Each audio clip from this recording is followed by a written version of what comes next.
नमस्कार।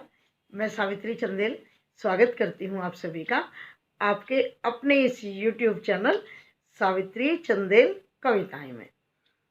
इसमें मैं अपनी लिखी हुई कविताएं भी पढ़ती हूँ। साईं बाबा जी की साईं सच्चरित्र, साईं बावनी, साईं शिक्षा मंत्र सब मैंने इसमें शेयर किए हैं। और हनुमान जी की कथाएं, हनुमान जी से संबंधित जानकारियाँ वो भी मैं इसमें आपसे शेयर करती हूँ।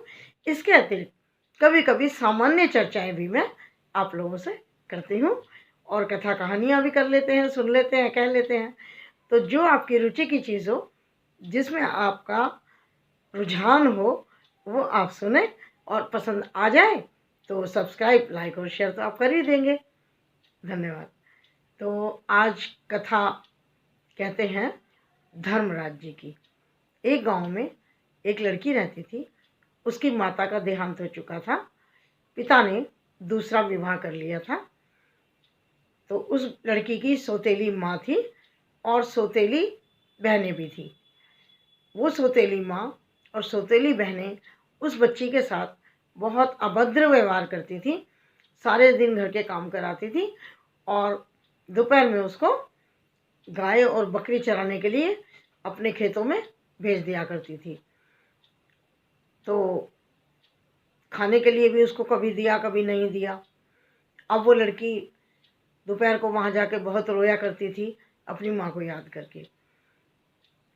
उसकी माँ धर्मराज जी की बहुत अच्छी भक्त थी। धर्मराज जी तो जानते थे, कहते हैं ना, भक्ति के बस में होता है भगवान।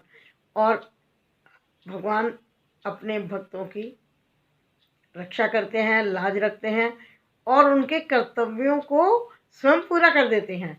अब माँ तो थी नहीं उसकी, लेकिन धर्मराज जी को पता था कि इसकी माँ मेरी अच्छी भक्त थी। जब उनसे उनका दुख बच्चे का नहीं देखा गया तो वो एक बूढ़ी माता का रूप लेकर के उसके पास आ जाते हैं और कहते हैं कि बेटा तुम क्यों रो रही हो। तो वो अपने सारी व्यथा उस बूढ़ी माता को बताती है कि मेरी माँ और मेरी बहनें मुझे तंग करती है, मुझे खाने को नहीं देती। तो बूढ़ी अम्मा ने कहा कोई बात नहीं बेटा, ये देखो कितनी झाड़ियाँ लगी हुई हैं, पेड़ लगे हुए हैं, इनके ये बेर देखो छोटे छोटे लगे हुए हैं, इनको तोड़ के खा लो और ये जो फल मिलते हैं ये सब चीज़ें तुम खा लिया करो, पेट भर लिया करो। तो बच्चे ने कहा ठीक है।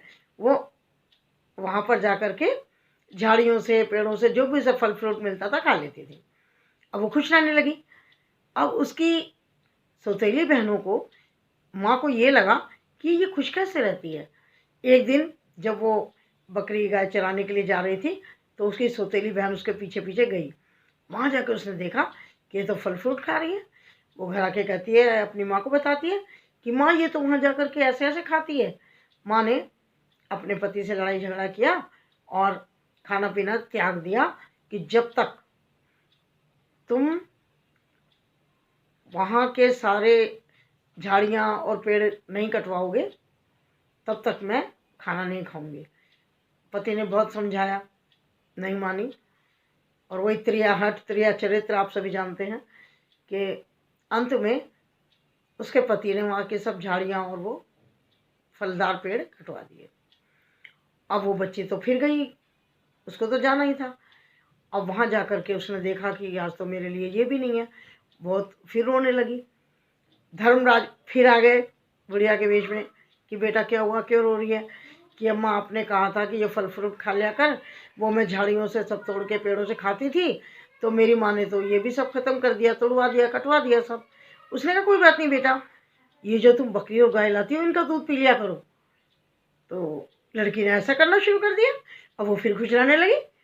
अब उसकी सौतेली बहन ने फिर परेशान कि ये खुश कैसे रहती है। फिर उसके पीछे गई, जाकर देखा वो दूध पी रही है। घर आके फिर शिकायत कर दी कि मम्मी मम्मी ये सारा दूध पीती है वहाँ पर।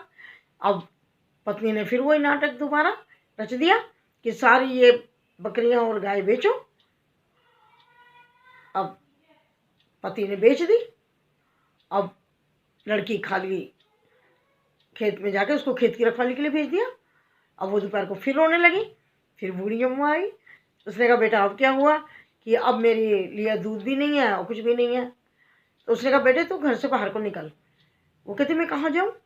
कि यहीं थोड़ा सा दूर धर्मराज जी का एक मंदिर है, वहाँ जाओ और धर्मराज जी को अपने सारे दुख बताओ, वो तुम्हारी मदद ज़रूर करेंगे। बच्ची चल पड़ती है, उसको मिल जाता है धर्मराज जी का मंदिर।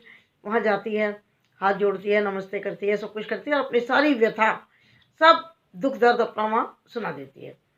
फिर वहाँ से शाम हो जाती है, बाहर निकलती है।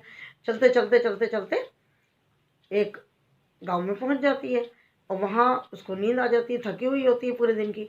अब एक घर के दरवाजे पर, वो जो सीढ़ियाँ सी होती हैं देहली, उस पर वो सो जाती है रात को। सुबह जिनका घर था वो खोलते हैं सेठ सेठानी, और वो उसे देख करके बड़े खुश होते हैं। क्यों?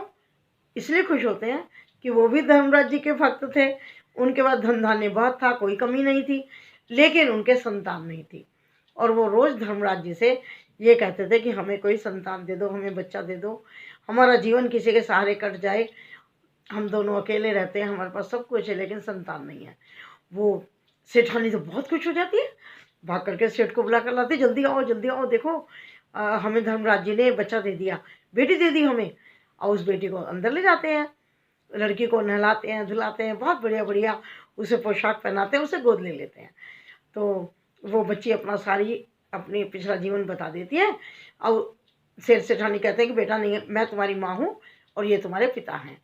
तो वो उनके साथ फिर रहने लगते हैं हंसी खुशी के साथ। सेठ सेठानी को संतान मिल जाती है और उस एक तरह की अनाथ बच्ची थी वो, उसको माता पिता मिल जाते हैं और वो पूरा परिवार हो जाता है और वो खूब सुख से रहने लगता है।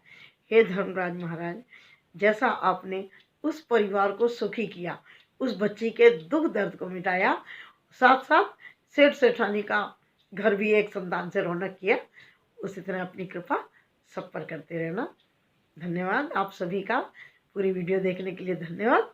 नमस्कार।